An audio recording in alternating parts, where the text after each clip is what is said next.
Hi, parents.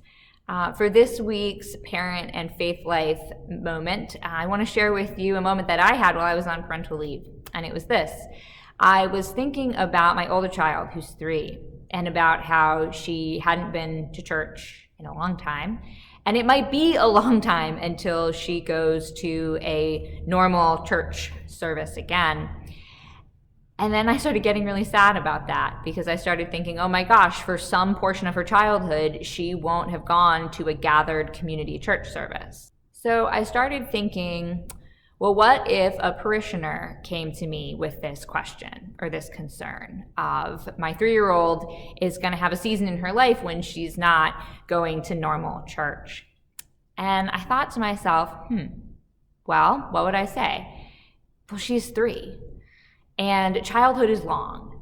And even if your child is older, your child is 10, your child is 14, your influence upon their life is still ongoing, and your influence in parenting upon them is long term. And there will be a time when your family will return to normal church going.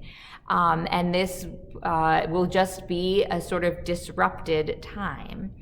And that our hope is that they will continue to lead a life of faith, whether or not they're going to church, but that eventually they will take the practice of gathering with a Christian community back into their lives, and that it will end up being just a short season when you think about the whole span of their childhood and the whole span of their life.